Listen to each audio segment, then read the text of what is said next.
vous propose actuellement, c'est ThingLink. C'est une interface en anglais, mais vous pouvez changer la langue une fois que vous avez créé un compte. Alors, comme vous le voyez sur l'écran, en fait, la particularité de cet outil, c'est qu'il vous permet de rendre des images interactives.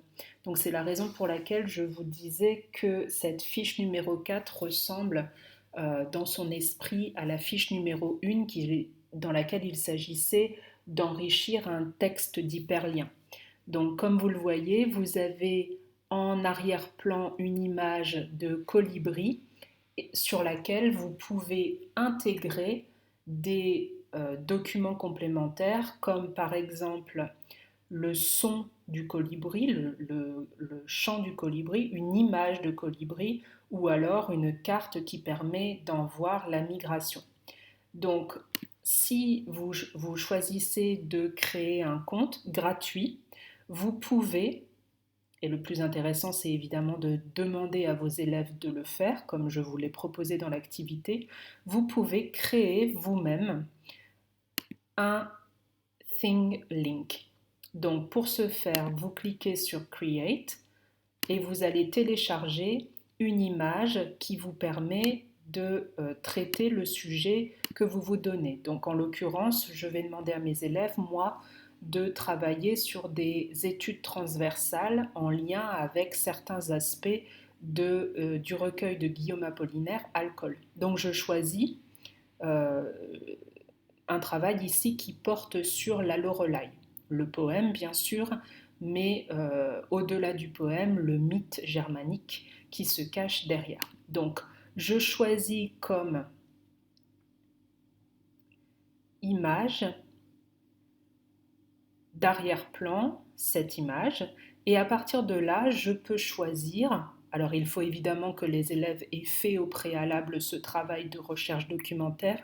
Je peux choisir d'intégrer à cette image à peu près tous les documents qui m'intéressent. Donc, vous pouvez, par exemple, ajouter euh, une image de donc vous pouvez choisir l'icône qui vous intéresse. Disons que vous voulez une image, voilà. Donc vous choisissez l'icône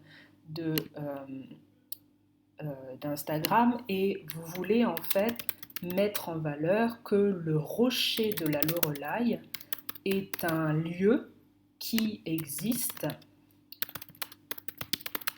sur les rives du Rhin en Allemagne. Et pour prouver la véracité de vos dires, vous pouvez directement, par exemple, soit mettre le lien de, de cette image, ou mieux encore, vous pouvez aller chercher cette photo que vous avez téléchargée sur votre ordinateur et la faire apparaître directement sur l'image que vous créez à ce moment-là. Notez, pendant que l'image se télécharge, que vous avez ici la référence du lien que vous avez proposé. Donc une fois que vous avez fini, vous pouvez tout simplement dire là-bas en haut, modifier l'étiquette, terminer. Et à partir de ce moment-là, voilà, vous avez un bouton interactif qui, quand vous cliquez dessus, vous ouvre l'image, le rocher de la Loreley.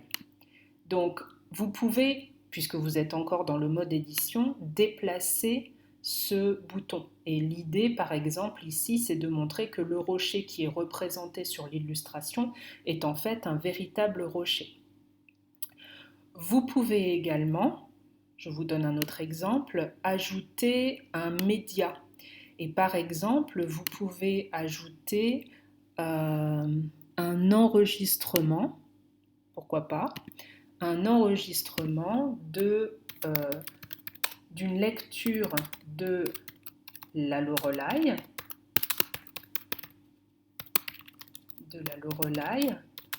poème de Guillaume apollinaire qui se trouve dans alcool.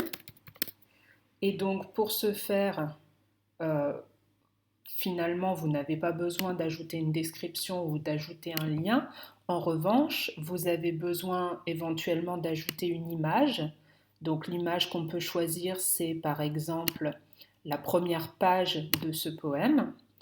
Et vous pouvez surtout, en l'ayant préparé en amont, bien entendu, tout ceci suppose une préparation en amont. Ça ne s'improvise pas.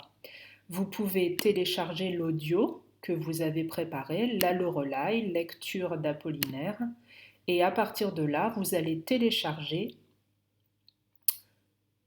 cet audio. Une fois que ce sera fait, vous aurez en direct sur l'image que vous avez sélectionnée en arrière-plan un accès à un enregistrement de la Loreley, d'une lecture de la Loreley. Qu'est-ce que vous pouvez faire d'autre? Vous pouvez, par exemple, je vous le dis, il existe un visitor center non loin de ce rocher de la Loreley qui permet finalement de faire une visite guidée de ce rocher, de faire des randonnées dans cette partie du Rhin. C'est une possibilité. Vous pouvez simplement créer un lien vers le visitor center du rocher. Donc là, vous entendez le poème, c'est terminé. Vous avez maintenant une lecture de la Loreley d'Apollinaire. Vous pouvez par exemple décider de rendre les choses beaucoup plus réelles. Vous avez mis une photo du rocher de la Loreley. Vous pouvez décider d'ajouter, et cette fois-ci vous cliquez là-dessus, ajouter le contenu à partir d'un site web.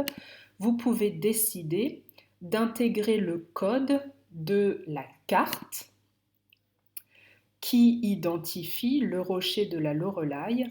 Et donc à ce moment-là, vous cliquez sur partager, intégrer une carte, copier le contenu HTML, vous fermez tout ça, vous repartez dans votre document et il suffit de coller le lien.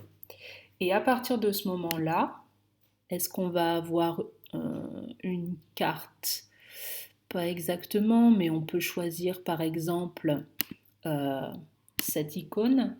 Et une fois que vous avez décidé d'indiquer cette icône, en fait, quand on cliquera dessus, on aura accès à la Google Map du rocher de la Loreley sur le Rhin, etc., etc. Une fois que vous avez terminé, par définition, vous cliquez sur le terme terminé, et à partir de ce moment-là, vous avez un document interactif. D'ailleurs, les icônes scintillent, si on peut dire comme ça, que vous pouvez partager. Alors, vous pouvez partager sous la forme d'un lien. Vous pouvez partager, et dans ces cas-là, les élèves peuvent simplement partager avec vous en faisant un copier-coller de ce lien et vous aurez accès à leur travail. Vous pouvez choisir de copier le code de ce travail et ainsi le voir à l'intérieur même de Classroom, par exemple. C'est exactement la façon dont on procède dans Magister, etc., etc. Et en fait, vous avez ici accès à un outil qui est particulièrement utile et visuel, par définition, pour réviser les enjeux thématiques d'une œuvre intégrale.